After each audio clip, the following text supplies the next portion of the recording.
Morning, everybody. Good to see you here today.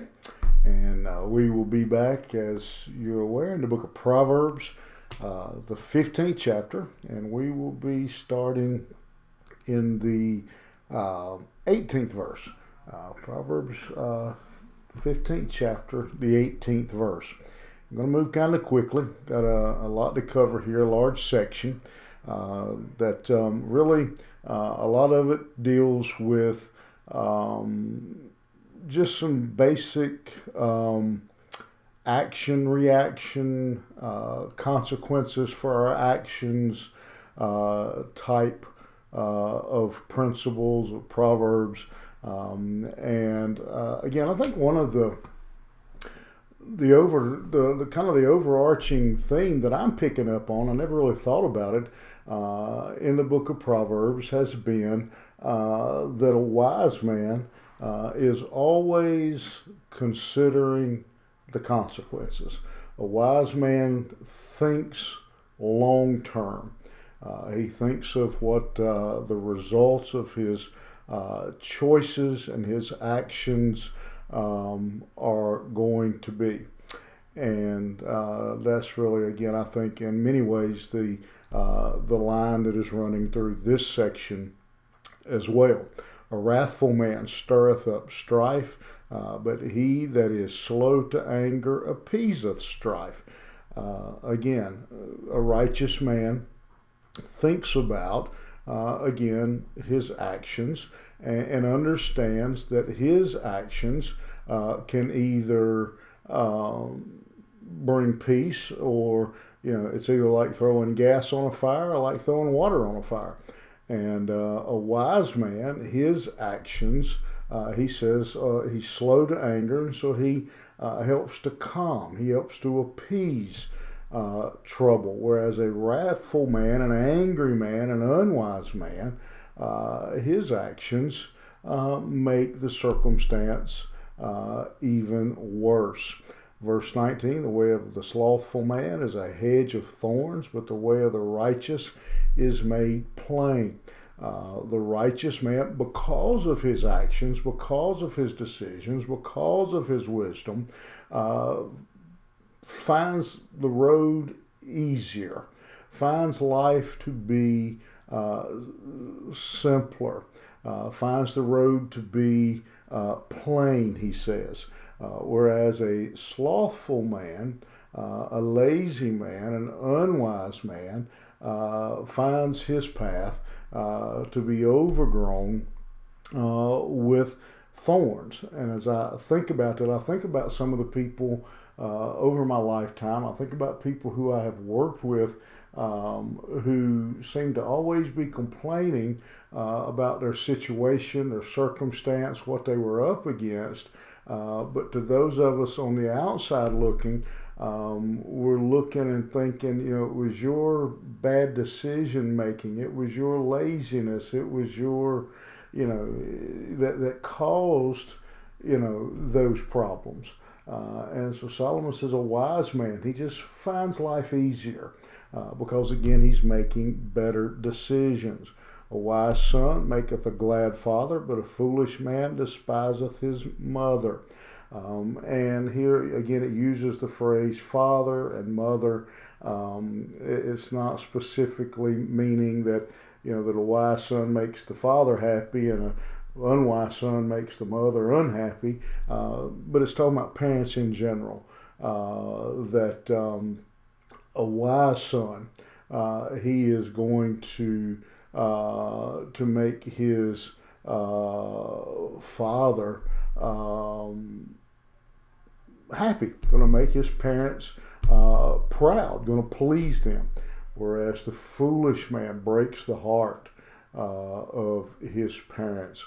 Folly is joy to him that is destitute of wisdom, but a man of understanding walketh uprightly. That road, that broad road that the wise man found a moment ago in that proverb, he says the wise man stays on that road.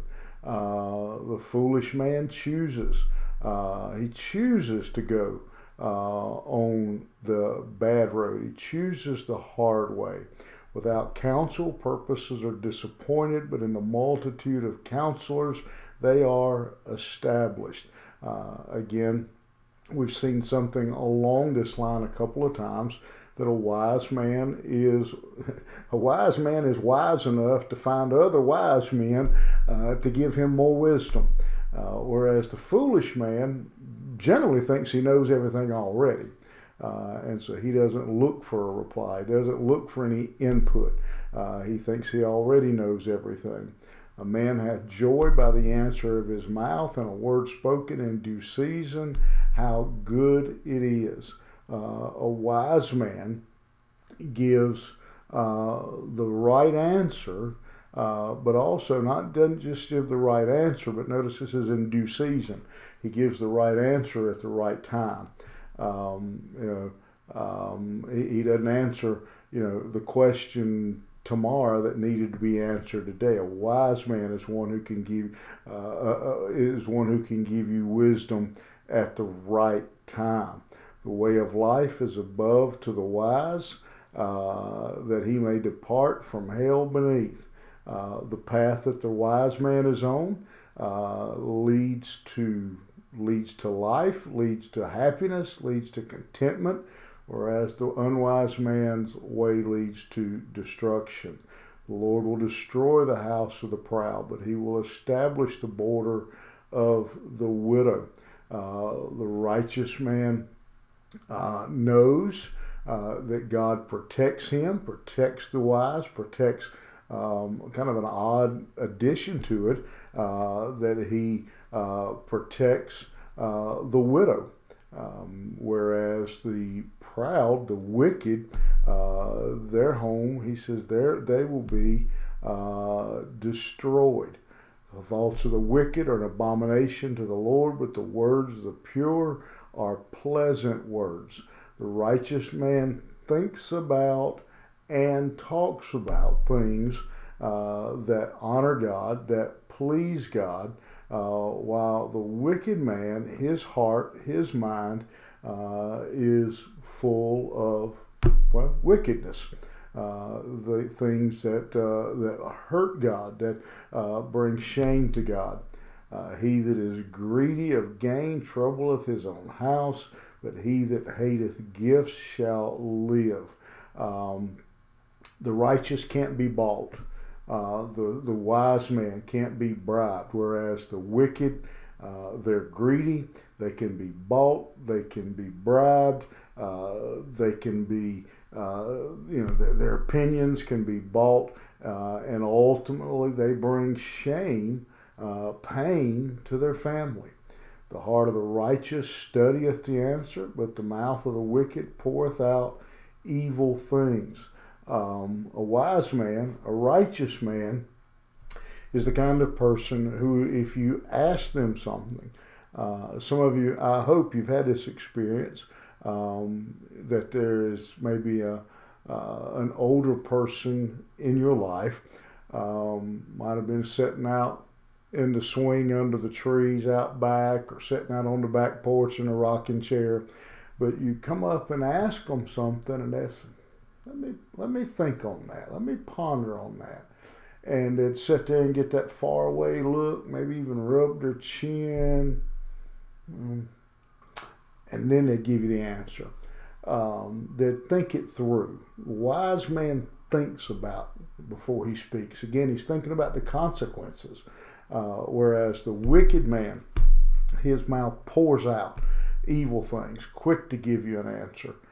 Verse 29, the Lord is far from the wicked, but he heareth the prayer of the righteous.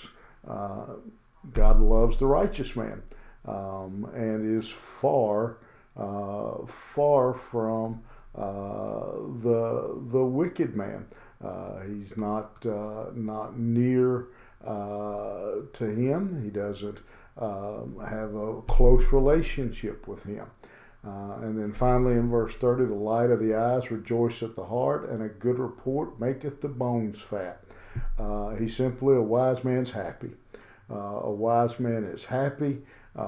He has good news. He's an encouragement to others. And as we think about these 12 proverbs, I guess, here, 13 proverbs. They all, again, are kind of the action, reaction, consequences of a life. And what they challenge us to do, and what I hope they are causing you to do as you think about them, is to ask ourselves that question. Does this resemble my life? Do I resemble this wise man? When the Bible describes a wise man, would somebody look at those words, would somebody look at that description and think, yeah, that sounds like him, that sounds like her? That should be our goal. That should be the way we try to live our life. That the description God gives of a wise man, that the description God gives of a godly man, that we fit the description. That's the challenge for us today. You think about that and you have a good day, and I'll see you back here tomorrow morning.